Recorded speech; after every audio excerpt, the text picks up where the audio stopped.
ஒரு காஸ்டிஸ்ன்னு சொல்லிட்டு முத்திரை குத்துனாங்க. ரஞ்சித் ஒரு சாதி வெறியன்.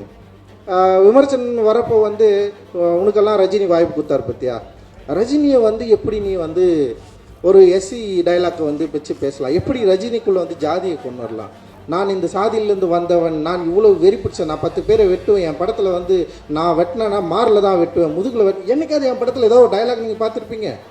5 ஸ்டார் செந்தில் சார் எல்லாரும் ஜாதி படம்னு சொல்கிறாங்க சார், எல்லாரும் ஜாதின்னு சொல்கிறாங்க, ஆனால் இந்த படம் ஸ்போர்ட்ஸ் படம் தானே சார், அவருக்கு தெரிஞ்சிருக்கு. யாராவது என்கிட்ட வந்து என்ன படம் எடுப்பேன்னு கேட்டால் இருக்கிற திடீர்னு பதில் சொல்கிறதுக்கு முன்னாடி ஒரு பதட்டம் தொட்டிக்கும். எனக்கு அட்டகத்தி படம் ஜெயிச்சான உடனே எனக்கு வந்து அந்த பதட்டம் தணிந்துச்சா, வெற்றி உண்மையிலே வந்து எனக்கு வந்து ஒரு பெரிய மகிழ்ச்சியை கொடுத்ததா, ரொம்ப மோசமான ஒரு வார்த்தையை பிறகு பயன்படுத்துகிறாங்க, அமுக்கிட்டாங்க பிதிக்கிட்டாங்கன்னு சொல்லிட்டு. இத்தனை நூற்றாண்டுகள் கழித்தும் என்னுடைய சகோதரன் இன்னைக்கு வந்து தீபாவளி கொண்டாட்டு இருக்கிற ஒரு சமயத்தில் வந்து ஒரு ஊரில் வந்து அவ்வளோ பேர் அடிச்சு உடச்சிருக்காங்க. ஒரு நீண்ட மாரி செல்வராஜன் உரைக்கு அப்புறம் வந்து நான் பேசுகிறேன். ஏன்னா வந்து மாரி செல்வராஜ் மொழியில் மட்டும் இல்லை பேச்சிலையும் பக்குவப்பட்டிருக்கிறான்.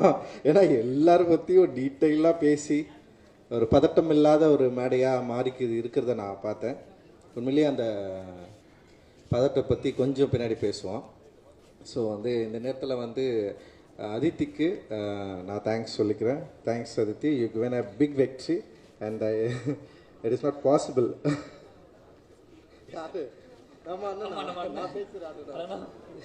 சாரி மன்னிக்கணும், என்னோட புது பாஸ் சொல்லாமல் விட்டுட்டேன். செந்தில் சார், நான் ஃபஸ்ட் டைம் அட்டன் பண்ணுறேன் என் லைஃப்பில். அப்படி நமக்கு வந்து ஒரு டிஸ்ட்ரிபியூட்டர் ஒரு படம் விநியோகத்தை ஃபோன் பண்ணி அவனை டெய்லி ஃபாலோ பண்ணுறேன். ஏன்னா இந்த மற்ற படத்தில் நடக்கலை. ரஞ்சித் அண்ணா பகையம்மன் ரிலீஸ் பண்ணார், தானு சார் கர்ணன் ரிலீஸ் பண்ணார், மாமனை வேடிய ரஜினி ரிலீஸ் பண்ணாங்க, வாழை நாங்களே ரிலீஸ் பண்ணோம். பட் சார் ரொம்ப நன்றி சார். நீங்கள் வந்து எனக்கு தெரியும் நீங்கள் எப்படிலாம் என்கிட்ட பேசுனீங்க நீங்கள் சார். ஆமாம், ஏன்னா உங்கள் வெற்றியை நம்ம வந்து அவர் ஃபோன்லேயே சார் அப்படிம்பாரு, அந்த சார்லேயே எனக்கு தெரிஞ்சிடும். ரொம்ப ரொம்ப நன்றி சார், உங்களுக்கும் உங்கள் டீமுக்கும். Love you sir. Thank you sir. Thank you Aditi. You given a big victory. It is not possible without you, and thank you. Because of you only, you pushed me and you pushed Mari and everyone, and I'm really enjoy. Thank you Aditi. And I want to thank to Samir and Plus team, biggest support they given. And அப்புறம் நீலம் ஸ்டுடியோஸில் இருக்கிற எல்லா ஒர்க்கர்ஸ்க்கும் எனக்கு பெரிய நன்றிகள். And நீலம் ப்ரொடக்ஷனில் work பண்ண எல்லாருக்கும் நன்றிகள். பைசன் படத்தில் மாரியோட துணை நின்ற டெக்னீஷியன்ஸ், ஆக்டர் அண்டு எல்லாருக்குமே வந்து என்னுடைய நன்றி. ஏன்னா இவ்வளோ பெரிய வெற்றியை மாரியோடு சேர்ந்து நீங்கள் வந்து மக்கள்கிட்ட இருந்து பெற்றிருக்கிறீங்க. இது வந்து பாசிபிளே கிடையாது. ரொம்ப ரொம்ப ஒரு முக்கியமான வெற்றியாக நான் இதை பார்க்குறேன். நான் உண்மையிலேயே வந்து நானும் ரொம்ப சந்தோஷப்படுறேன் இந்த வெற்றியின் மூலமாக. காரணம் என்னென்னா, வெற்றி வந்து அவ்வளோ ஈஸியாக எல்லாருக்கும் கிடைக்கும்னா டெஃபினட்டாக கிடைக்காது. வெற்றி வந்து ரொம்ப ரொம்ப கஷ்டம்தான். ஒரு படைப்பு வந்து வெற்றி கிடைக்கிறது வந்து இட் இஸ் நாட் அவ்வளோ ரொம்ப ஈஸியானது கிடையாது. இங்கே பல இயக்குநர்கள் இருக்காங்க. இப்போ அமீரண்ணா கூட இயக்குனராக இருந்து வெற்றி அடைஞ்சவர் தான். அண்ட் வந்து பசுபதியான ஆக்டராக இருந்து வெற்றி அடைஞ்சவர் தான். ஸோ வந்து ஒரு வெற்றிக்காக உழைக்கிறது, அந்த வெற்றி கிடைக்கும், அது கிடைச்சதுக்கப்புறம் கொண்டாடுறது, அப்படி அது ரொம்ப ரொம்ப சூப்பராக இருக்கும். அது வந்து எல்லா தனி மனிதனுக்கும் ஒரு கிடைக்கக்கூடிய ஒரு அனுபவம். அது ஒரு ஒரு படைப்பை உருவாக்குற ஒரு கலைஞனுக்கு கிடைக்கக்கூடிய ஒரு அனுபவம். ஆனால் ஒவ்வொரு படைப்பாளிக்கும் அந்த வெற்றியை பெறுவதில் சில என்ன சொல்கிறது உழைப்பு இருக்கும். சில விஷயங்களை நம்புவாங்க. சில பேர் ரொம்ப என்ன சொல்கிறது க்ரியேட்டிவாக தங்களுடைய கதை பலத்தை வந்து நம்பி, இல்லை அந்த திரைக்கதை இல்லை அந்த லைஃப் ஸ்டைல் இதெல்லாம் நம்பி வந்து இந்த படம் ஓடுன்னு சொல்லிட்டு வந்து நம்புவாங்க. பட்டு நான் வந்து சினிமாவுக்கு வரத்துக்கு முன்னாடி என்னுடைய லைஃப்பை நான் பேசி படமாக எடுத்து இங்கே ஜெயிக்க முடியுமா அப்படின்றது வந்து கொஞ்சம் ஒரு சின்ன ஒரு யோசனை இங்கே இருக்க தான் செஞ்சது, எனக்கு இருக்க தான் செஞ்சது. பட் ஆனால் வந்து துணிஞ்சி படம் எடுத்துகிட்டு பார்த்துடலான்னு சொல்லிட்டு தான் நான் இண்டஸ்ட்ரிக்கே வந்தேன் நான். ஸோ அந்த வந்ததில் இருந்த இப்போ யாராவது என்கிட்ட வந்து என்ன படம் எடுப்பேன்னு கேட்டால் இருக்கிற திடீர்னு பதில் சொல்கிறதுக்கு முன்னாடி ஒரு பதட்டம் தொட்டிக்கும் எனக்கு. இதை பற்றி இவங்ககிட்ட பேசலாமா, இவங்க என்ன நினைப்பாங்க, இதை வந்து பாசிட்டிவாக எடுத்துப்பாங்களா, இல்லை இதை வந்து எப்படி இதை உணர்வாங்க. நான் படம் தான் எடுக்க போகிறேன், தப்பான வேலை செய்ய போகிறதில்ல. அண்ட் வந்து இந்த படத்தில் வந்து இந்த சமூகத்துக்கு வந்து தவறான கருத்தை வந்து நம்ம சொல்ல போகிறதில்ல. இந்த சமூகத்தில் இருக்கிற ஒரு 75 ஆண்டுகள சினிமா வரலாற்றில் பேசப்படாத மக்களை பற்றி பேச போகிறோம். ஆனால் நமக்கு ஏன் பதட்டம் வருது? நம்ம கரெக்டாக தானே வந்து வேலை செய்கிறோம், கரெக்டாக ஒரு நல்ல விஷயத்தை தானே நம்ம சொல்ல போகிறோம். ஆனால் ஏன் எனக்கு பதட்டம் தொட்டிக்குது? ஏன் ஒரு இடம் புரியாத ஒரு ஒரு ப்ரெஷர் கிரியேட் ஆகுது அப்படின்னு எனக்கு வந்து சத்தியமாக தெரியவே இல்லை. பட் ஆனால் வந்து அது ஏன்னு நமக்கு எல்லாருக்குமே தெரியும். இப்போ வந்து பொதுவாக கிராமப்புறங்களில் வசிக்கிறவங்களுக்கு வந்து ரொம்ப இயல்பாக தெரிஞ்சிடும். இது ஒரு ஊரு காலனி ரெண்டு தனியாக பிரிஞ்சிருக்கிறப்போ ஒரு பொதுவில் இருக்கிற ஒரு பொருளை வந்து பங்கு போடுறதில்ல, இல்லை உரிமை கோர்றதில்ல, எப்பவுமே வந்து ஒரு சின்ன ப்ரெஷர் இருந்துகிட்டே இருக்கும். ஸோ இப்போ நான் வந்து அப்படி ஒரு காலனிலேருந்து வந்திருக்கிறேன். ஸோ மாரி செல்வராஜ் அப்படி ஒரு காலனிலேருந்து வந்திருக்கிறான்னு வச்சுங்களேன். ஸோ அப்படி இருந்த ஒரு காலனியில் வந்து யார்கிட்ட எதை பேச போகிறோம் அப்படின்றது வந்து ரொம்ப முக்கியமாக இருந்தது. யார்கிட்ட எதை பேச போகிறோம்? இப்போ நான் வந்து என்னுடைய உரிமையை நான் எங்கே கேட்குறேன்னா பொதுவில் கேட்குறேன். பொது என்பது என்னென்னா இங்கே வந்து ஒரு ஊராக இருக்குது. ஊரில் வந்து பல தரப்பட்ட சாதிகள் வசிக்கிற ஒரு பகுதியாக இருக்குது.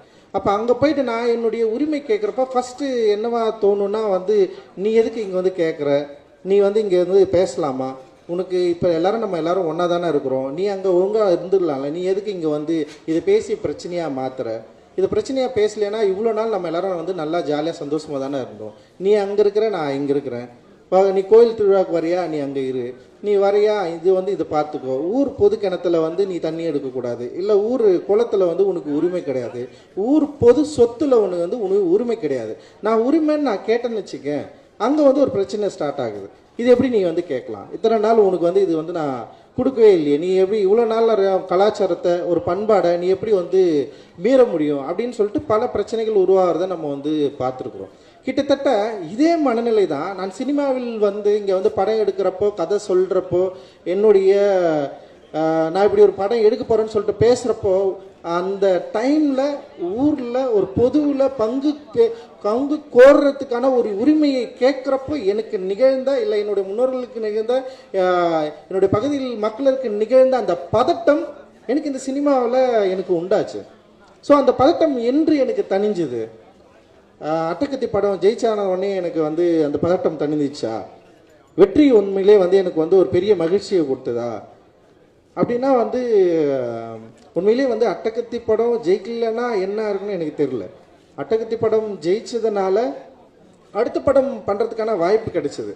ஆனால் அடுத்த படம் கிடைக்கிறதுக்கான வாய்ப்பை இப்போ அட்டகத்தி படம் எப்படி ஏற்றுக்கொள்ளப்பட்டது, அதோட விமர்சன பங்கு என்ன? ஓகே, அது ஒரு சாரார் வெறும் காமெடி படமாகவே பார்த்தாங்க, ஒரு சில பேர் அதோடைய நரேட்டிவை புரிஞ்சுக்கிட்டாங்க, சில விஷயங்களை அதை பற்றி எழுதினாங்க.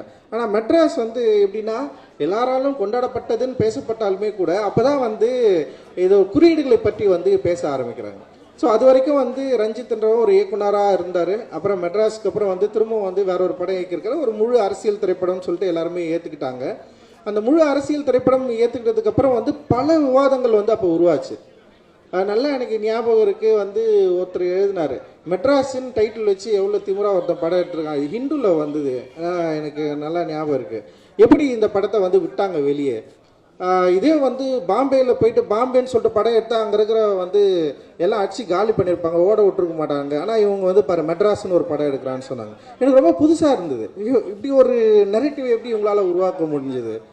அப்போ தான் வந்து என்னென்னா ஓகே இதில் இந்த குறியீடில் இதை பயன்படுத்தியிருக்காங்கன்னு சொல்லிட்டு எனக்கு வந்து எதிர்மறை விமர்சனங்கள் நிறைய வர ஆரம்பிச்சிது. அண்ட் வந்து கபாலி வந்தது உடனே வந்து அது பிளாஸ்ட் ஆயிடுச்சு, வெடிச்சு செதறிச்சு. அப்படி அதில் வந்து ஒரு படம், ஒரு இயக்குனர், ஒரு நடிகரை வச்சு, சூப்பர் ஸ்டார் வச்சு படம் எடுத்திருக்காரு.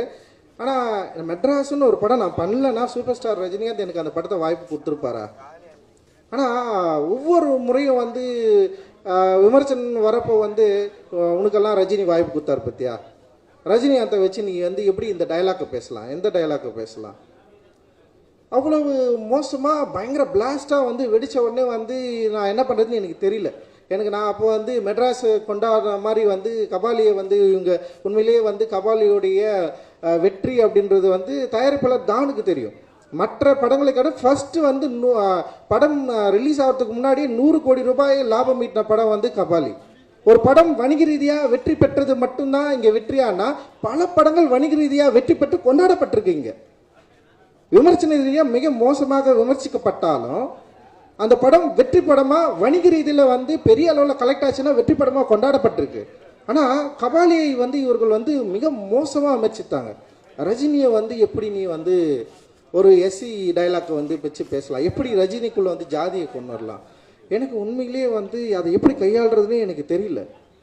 அந்த பதட்டம் வந்து எனக்கு வந்து பயங்கரம் பட்டுக்குச்சு. எனக்கு என்ன பிரச்சனைனா, கபாலி படம் வெற்றி படம் தோல்வி படம் என்பதல்ல என்னுடைய பிரச்சனை. இதற்கு பிறகு இந்த மாதிரியான படங்கள் எடுக்கவே முடியாதா, யாராவது எடுக்க வந்தால் இப்படி ஒரு சிக்கல் வருமா? ஏன்னா தமிழ் சமூகத்தில் பயங்கரமான டிஸ்கஷன் நடந்துச்சு அன்றைக்கி. அந்த சினிமாவில் வந்து எப்படி சினிமாவில் நீங்கள் இதை பேசலாம், எப்படி நீங்கள் சினிமாவில் இதை பேசலாம், எப்படி நீங்கள் இதை சினிமாவில் பேசலாம் எனக்கு புரியல. அப்போ தான் நான் யோசித்தேன், அப்போ இதுக்கு முன்னாடி இருக்கிற சினிமாக்களை, என்னை மறந்த சினிமாக்களை, என்னை ரொம்ப மோசமாக சித்தரித்த சினிமாக்களை, என்னை வந்து ரொம்ப இழிவாக பேசின சினிமாக்கள், இத்தனை ஆட்கள் என்ன பண்ணாங்க இத்தனை வருஷமாக? இவர்களெல்லாம் ஏன் இவர்களுக்கு குரல் கொடுக்கல? இவங்க ஏன் இவங்களை பற்றி கேட்கவே இல்லை? இவங்க ஏன் அதை பற்றி பேசவே இல்லை? அப்போ நான் என்ன பண்ணுறேன்னா, நான் ஒரு என்னுடைய லைஃப்பை, என்னுடைய வாழ்க்கையை நான் உங்களுக்கு காட்டுறதுக்காக நான் ஒரு திரைப்படம் எடுக்கிறேன். அதுவும் வணிக ரீதியாக வெற்றி பெற்ற ஒரு திரைப்படமாக அது இருக்குது. ஆனால் மிக மோசமாக சித்தரிக்கப்பட்டது. அதோடைய திரைக்கதை அமைப்பை பற்றி பேசுகிறவர்கிட்ட நான் வந்து டெஃபினட்டாக நான் வந்து ஒத்துக்கிறேன். அதோட திரைப்பட குறைவு, அதாவது திரையாக்கும் குறைபாடுகளை வந்து நான் வந்து மனப்பூர்வமாக ஏற்றுக்கொள்கிறேன். ஆனால் ஒரு நடிகரை நீ எப்படி பேச வைக்கலாம், எப்படி இந்த கண்டென்ட்டை பேச வைக்கலாம்? மற்றபடி சூப்பர் ஸ்டார் ரஜினிகாந்த் அவர்கள் நடித்த மற்ற எல்லா படங்களும் உங்களுக்கு வந்து சூப்பராக எனக்கு தெரியவே இல்லை. உண்மையிலே எனக்கு பயங்கர குழப்பம் வந்தது. ஆனால் நல்வாய்ப்பாக திரும்பவும் வந்து சூப்பர் ஸ்டார் ரஜினிகாந்த் அவர்கள், நான் கபாலி படம் நல்லா இயக்குனன்னு அவர் நம்பினார், அந்த படம் ரொம்ப நல்ல படம்னு அவர் நம்பினார், அந்த படம் மிகப்பெரிய வெற்றி படம் நம்பி எனக்கு வந்து திரும்பவும் காலான்ற ஒரு படம் கொடுத்தாரு. இந்த நேரத்தில் நீங்கள் நல்லா யோசிக்கலாம், இப்படி ஒரு நடிகர் திரும்பவும் ஒரு இயக்குனரை கூப்பிட்டு ஒரு படம் பண்ணுன்னு சொல்கிறப்போ, அந்த இயக்குனர் வந்து இந்த சமூகம் வந்து அடி பிளாஸ்ட் ஆகி பயங்கரம் விமர்சித்து பிறகும் நான் ஏன் காலான்னு ஒரு படம் எடுக்கணும்? இப்போ அந்த காலா படம் எடுக்கிறது மூலமாக நான் என்ன சொல்ல ட்ரை பண்ணுறேன்? இந்த சமூகத்தில் என்ன நரேஷன் நமக்கு கிரியேட் பண்ணுறோம்? ஒரு நில உரிமையை பற்றி அவரை வச்சு நான் பேசுகிறேன். ஒரு பெரிய ஸ்டார் எனக்கு கிடைக்கிறாரு, அந்த பெரிய ஸ்டாரை வச்சு நான் திரும்பவும் ஏதோ ஒரு கமர்ஷியலான ஒரு படத்தை எடுத்து நம்ம வந்து என்னுடைய லைஃப் ஸ்டைலை வந்து மாற்றிக்கக்கூடிய பெரிய பணங்களை சம்பாதிச்சு நான் போயிருக்கலாம். பட் ஆனால் நான் என்ன ட்ரை பண்ணுறேன்னா, திரும்பவும் வந்து சூப்பர் ஸ்டார் ரஜினிகாந்தை அவர்களை வைத்து நிலமற்ற மக்களுக்கு நில உரிமையை கோருதலை பற்றி ஒரு விஷயத்தை வந்து நான் பேச நான் ட்ரை பண்ணுறேன். பட் அந்த டைமில் பல்வேறு சூழல்கள் இருந்தது. பட் திரும்பவும் வந்து அதே தான், நீ வந்து ராவணனை எப்படி ஹீரோவாக காட்டலாம் அப்படின்னு ஒரு பெரிய டிஸ்கஷன் கிரியேட் ஆயிடுச்சு. ஸோ நல்லா ஞாபகம் இருக்குது, ஒவ்வொரு படமும் ரிலீஸ் ஆனது பிறகு வெற்றி தோல்வியை விட இந்த சமூகம் இதை எப்படி புரிந்து கொள்கிறது, இந்த சமூகம் இதை எப்படி ஏற்றுக்கொள்கிறது அப்படின்னு பார்க்குறப்ப வந்து நான் ஒரு காஸ்டிஸ்ன்னு சொல்லிட்டு முத்திர குத்துனாங்க. ரஞ்சித் ஒரு சாதி வெறியன், ரஞ்சித் ஒரு காஸ்டிஸ். என்னைக்காவது ஏதோ ஒரு இடத்துல என்னுடைய சாதியை பற்றி பெருமிதமாக, நான் இந்த சாதியிலேருந்து வந்தவன், நான் இவ்வளோ வெறி பிடிச்சேன், நான் 10 பேரை வெட்டுவேன், என் படத்தில் வந்து நான் வெட்டினேன்னா மாரில் தான் வெட்டுவேன், முதுகில் என்னைக்காவது என் படத்தில் ஏதோ ஒரு டைலாக் நீங்கள் பார்த்துருப்பீங்க? கிடையவே கிடையாது. எந்த சாதியை வந்து மிக மோசமாக வந்து என்னை விட கீழானது அப்படின்னு சொல்லிட்டு நான் எங்கே விமர்சித்திருக்கேன்? எந்த மனிதர்களை நான் மோசமாக சித்தரிச்சிருக்கேன் என்னோடய திரைப்படங்களில்? என்னோடய திரைப்படங்களில் வந்து பெண்களையும் மற்ற என்ன சொல்கிறது, நிறைய ஸ்டீரியோடைபிக் இமேஜை உடைச்சிருக்கிறோம். ஒரு ஈக்குவாலிட்டியை பேணுகிற, ஈக்குவாலிட்டியை வந்து விரும்புகிற ஒரு சமூகத்தை உருவாக்க வேண்டும் ஒரு பெரிய கனவு இருக்குது எனக்கு. ஸோ அந்த கனவின் அடிப்படையில் தான் அந்த திரைப்படத்தை வந்து உருவாக்குறோம். ஸோ அப்படி நான் பார்த்தவன் தான் மாரி செல்வராஜுடைய பரியேறும் பெருமாள். எனக்கு உண்மையிலேயே வந்து பரியேறும் பெருமாளை வந்து நான் பண்ண வேண்டிய திரைப்படமாக இல்லை, அதுவாக வந்து சேர்ந்தது. நான் அது படம் பண்ணேன். அந்த படம் வந்து ஒரு பெரிய ஒரு டிஸ்கஷனை கிரியேட் ஆச்சு. டிஸ்கஷன் கிரியேட் ஆனோடனே என்ன இங்கே நடந்ததுன்னா, திடீர்னு வந்து என்ன நடந்துச்சுன்னா வந்து மாரி செல்வராஜ் மொழி வேற, ரஞ்சித்தோட மொழி வேற, உடனே வந்து 2 மொழியை வந்து 2 பார்வையை உருவாக்குறது. அண்ட் இந்த படத்தில் எப்படி இது பேசியிருக்குது பாரு அப்படின்னு சொல்கிறது. பட் ஆனால் வந்து என்ன நல்ல விஷயம் நடந்ததுன்னா, ஒரு குரல் இருக்கிற இடத்துல இன்னொரு குரல் ஓப்பன் ஆச்சு. அது ரொம்ப எனக்கு வந்து கொஞ்சம் பாரம் குறைஞ்சிது. பரவாயில்ல, ஒருத்தனை திட்டுறதுல இன்னொருத்தர் திட்டு வாங்குறான் அப்படின்னு சொல்லிட்டு. ஸோ அந்த நேரத்தில் வந்து வெற்றி சார் ஒரு படம் எடுத்துட்டாரு. அசுரன் சொல்லிட்டு. ஸோ 3 பேரை திட்டுற இடமா மாறிடுச்சு. பயங்கரமாக இருந்தது. எப்பவுமே என் ஃபோட்டோ மட்டும் தான் இருக்கும் திட்டுற இடத்துல. அப்புறம் வந்து மாரி செல்வராஜ் ஃபோட்டோ வந்தது. அப்புறம் கொண்டு பார்த்தா வெற்றி சார் வந்து நின்ட்டார். 3 ஃபோட்டோ எங்கே பார்த்தாலும். அந்த 3 ஃபோட்டோவை வந்து இப்போ வரைக்கும் திட்டிட்டு இருப்பாங்க. இப்போ காந்தாரா, இப்போ எப்பவுமே பெரிய படங்கள் வந்து வெற்றி அடைஞ்ச உடனே வந்து தமிழ் சினிமா ரசிகர்களுக்கு வந்து தமிழ் சினிமாவை அழைத்த 3 இயக்குநர்கள் ஃபோட்டோ வந்துடும். ஏன்னா டேய் 300 படம் எடுக்கிறாங்க தமிழ் சினிமாவில் ஒரு வருஷத்துக்கு. எவ்வளோ 300-400 படங்கள் எடுக்கிறாங்க. நான் ஒரு படம் 2 வருஷத்துக்கு ஒரு முறை தான் இயக்குறேன். ஓகேவா? மாரி செல்வராஜ் இது வரைக்கும் 5 படம் தான் இயக்கியிருக்கிறான். வெற்றி சார் ஒரு 7 படம் அவரும் அந்த மாதிரி தான் இயக்கியிருக்காருன்னு வச்சிங்களேன். அவரும் வந்து 3 வருஷத்துக்கு ஒரு படம் தான் இயக்குறாரு. ஆனால் கிட்டத்தட்ட இந்த 2 வருஷத்தில் 600 படங்கள் வந்திருக்கும். 600 படங்கள் எத்தனை இயக்குநர்கள் இயக்கியிருப்பாங்க? அத்தனை இயக்குநர்களுக்கு இந்த தமிழ் சினிமாவை உயர்த்துவதற்கு அவங்களுக்கு எந்த பங்குமே கிடையாதா? அத்தனை தமிழ் சினிமா இயக்குநர்களும் வந்து இங்கே வந்து யார் அவங்க படமே பண்ணலையா அவங்க? அப்போ அவங்க தமிழ் சினிமாவை ஏன் உயர்த்துவதற்காக எந்த படமும் இயக்கலையா? அப்போ வந்து ஒரு படம் வெற்றி அடைஞ்சவனே வந்து தமிழ் சினிமா சீரழித்தவர்கள் 3 பேர்னா மொத்தமே 10 வருஷத்துல நான் 7 படம் தான் எடுத்துருக்கிறேன். அந்த 7 படத்தில் தமிழ் சினிமா சீரழிஞ்சிச்சா? அப்போ மற்ற இயக்குநர்கள் என்ன பண்ணுறாங்க? இல்லை நீங்கள் தமிழ் ரசிகர்கள் என்ன பண்ணிருக்கீங்க? இங்கிருந்து மற்ற என்ன பண்ணுறீங்க? நீங்கள் ஓட வைக்கலாம்ல எல்லா படத்தையும். ரொம்ப ஆச்சரியமாக இருக்குது இந்த நரேட்டிவ் வந்து உடனே செட் பண்ணுறது. இன்னொன்று ரொம்ப மோசமான ஒரு வார்த்தையை பிரயோகம் பயன்படுத்துகிறாங்க, அமுக்கிட்டாங்க பெதுக்கிட்டாங்கன்னு சொல்லிட்டு. எவ்வளோ மோசமான ஒரு வார்த்தை! இந்த இந்திய சமூகத்தில் இத்தனை நூற்றாண்டுகள் கழித்தும் என்னுடைய சகோதரர் இன்னைக்கு வந்து தீபாவளி கொண்டாடி இருக்கிற ஒரு சமயத்தில் வந்து ஒரு ஊரில் வந்து அவ்வளோ பேர் அடிச்சு உடச்சிருக்காங்க. உங்கள் கண்ணை திறந்து பார்க்க மாட்டீங்களா நான் கேட்குறேன். எல்லாரும் தீபாவளிக்கு ஊருக்கு தானே போனீங்க. உங்கள் ஊரில் பக்கத்தில் வந்து நீங்கள் பிரிஞ்சிருக்க கேஸ்டால் பிரிஞ்சிருக்கிற 2 பிரிவை நீங்கள் பார்க்கவே இல்லையா? இது எப்போ நம்ம சரி பண்ண போகிறோம் அப்படின்னு ஒரு கேள்வி கேட்டேன்னு வச்சுங்களேன். உங்ககிட்ட என்ன பதில் இருக்குது? வேற ஒன்றுமே இல்லை. ஸோ அந்த கேள்விக்கான பதிலை தேடுவதற்காக முயற்சி தான் எங்களோட சினிமா. அந்த சினிமா அப்படி முயற்சிக்கிறதுனால நாங்கள் வந்து ஒரு என்ன சொல்கிறது, மக்களிடம் விலகி எடுக்கிற ஒரு சினிமா எடுக்கிறோமா? இல்லை, ஒவ்வொரு முறையும் மக்களை நெருங்க ட்ரை பண்ணுறோம். மக்களுக்கு பிடித்த ஒரு சினிமாவை இயக்க ட்ரை பண்ணுறோம். மக்களை எஜுகேட் பண்ணுற படங்களை இயக்க ட்ரை பண்ணுறோம். ட்ரை பண்ணிட்டே இருக்கோம். இல்லை சில தோல்விகள் வரலாம். எனக்கு ரொம்ப ஆச்சரியம், உண்மையில் ரொம்ப சந்தோஷம். மாறி தொடர்ந்து வெற்றி படங்களை எடுத்துகிட்டு இருக்கிறான். தொடர்ந்து மக்களுக்கான ரொம்ப நெருக்கமான சினிமாவை எடுத்துகிட்டு இருக்கிறார். இது சாதாரண விஷயமே கிடையாது. இது ரொம்ப ஆச்சரியமான விஷயம். ஆக்சுவலி ஒரு ஆச்சரியத்தை தமிழ் சினிமாவில் நிகழ்த்தி கொண்டிருக்கிறான் மாறி. உண்மையிலே இவ்வளவு வெறுப்புணர்வுகளுக்கு அப்புறம், இவ்வளவு வெறுப்பை கொட்டினதுக்கு அப்புறம்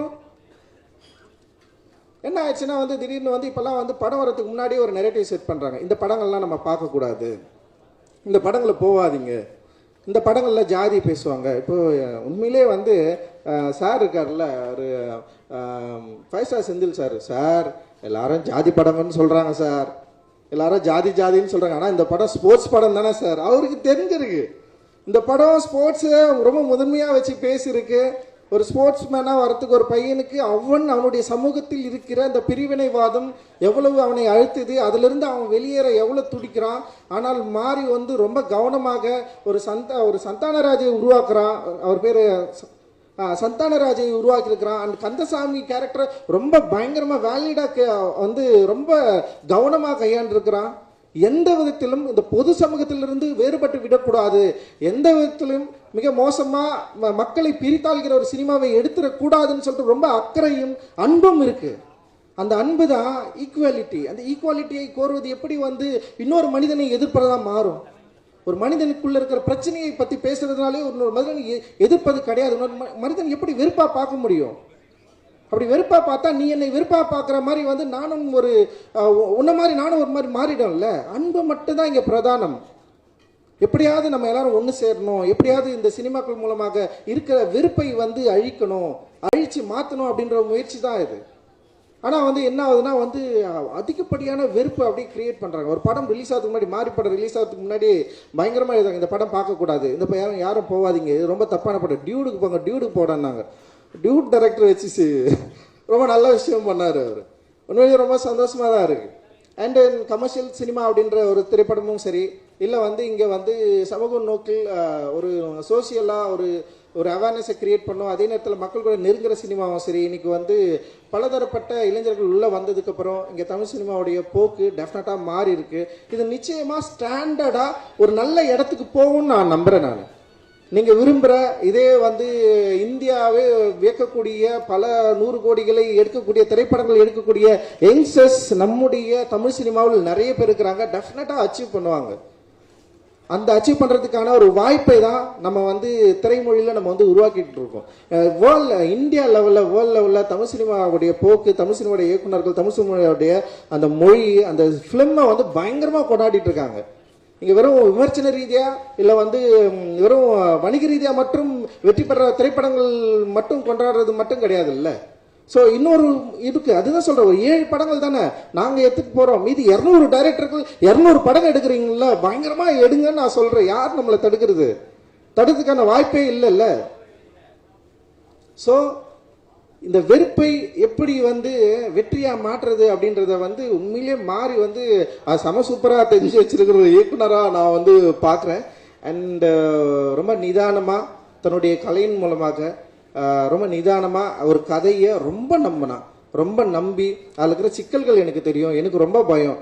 ஏன்னா மாறி வந்து ரொம்ப முக்கியமான ஒரு நெல்லையில் இருக்கிற 2 மனிதர்களை பற்றி அவன் பேச போறான் அப்படின்னு எனக்கு பதட்டம், பயம் தொத்துக்குச்சு. ஏன்னா இது மூலமா நம்ம எந்த பிரச்சனையும் ஏற்படுத்திடக்கூடாது. உங்களை விட எனக்கு ரொம்ப கவலை இருக்கு.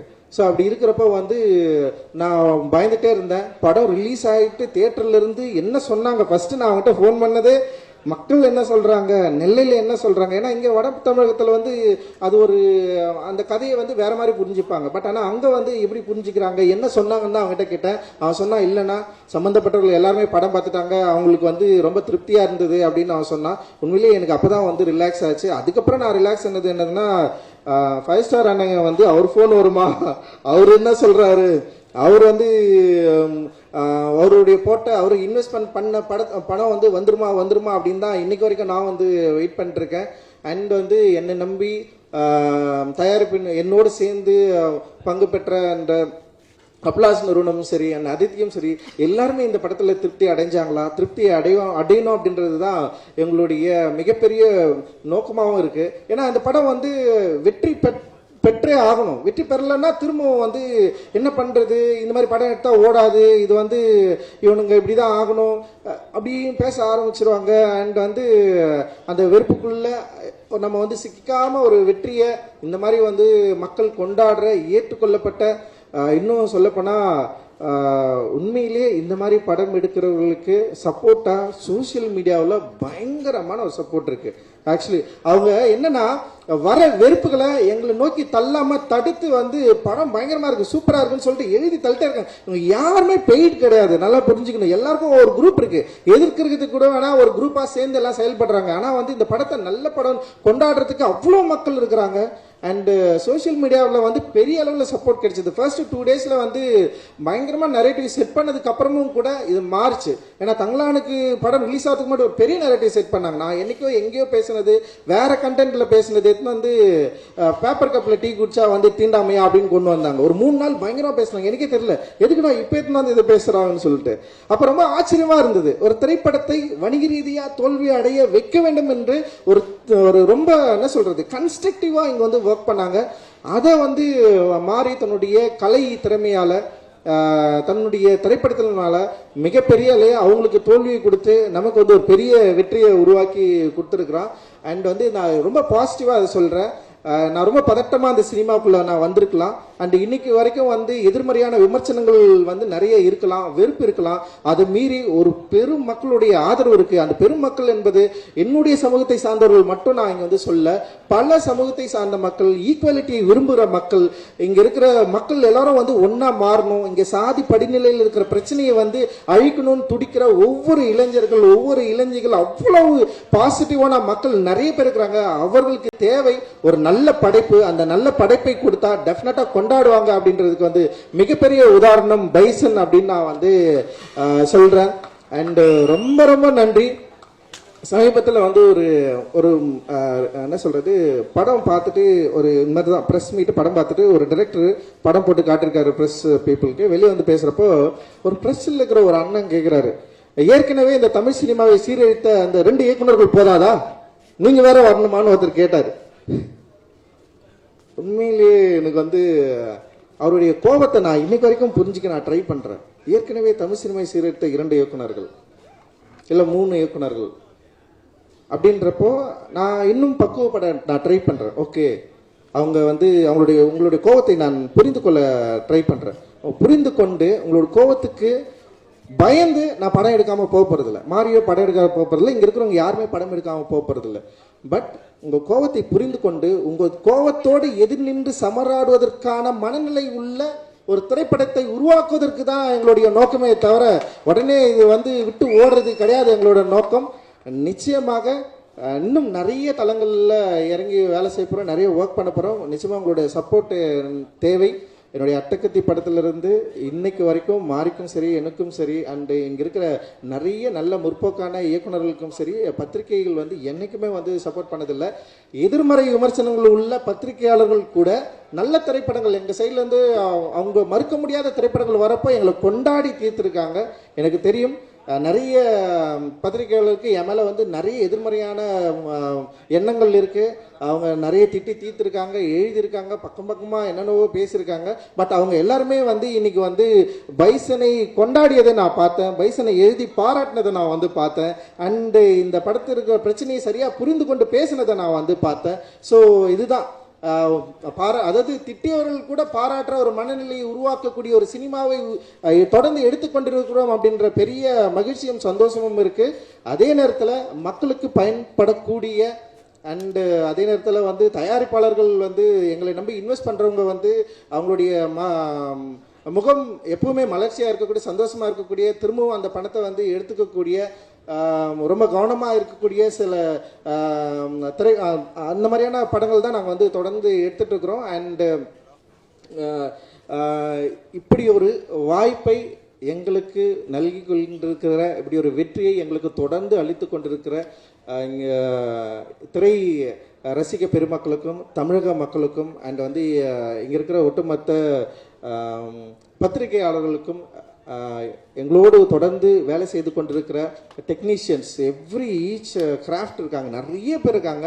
ஒரு நீளம் வந்து இன்னைக்கு வந்து ஒரு பெரிய ஒரு நிறுவனமாக மாறி இருக்கு. அவ்வளோ பேர் இதில் வந்து ஒர்க் பண்ணுறாங்க, அவ்வளோ பேர் சப்போர்ட் பண்ணுறாங்க. எங்களுடைய ஒர்க்கிங் ஸ்பேஸ் வந்து மேக்ஸிமம் நாங்கள் வந்து ஒரு ஈக்குவாலிட்டியை வந்து எங்களால் முடிஞ்ச அளவுக்கு நாங்கள் ட்ரை பண்ணுறோம். ஒர்க் ஸ்பேஸ்லேயே நாங்கள் வந்து ட்ரை பண்ணுறோம். ஸோ அது வந்து சமூகத்திலையும் பரவணும்.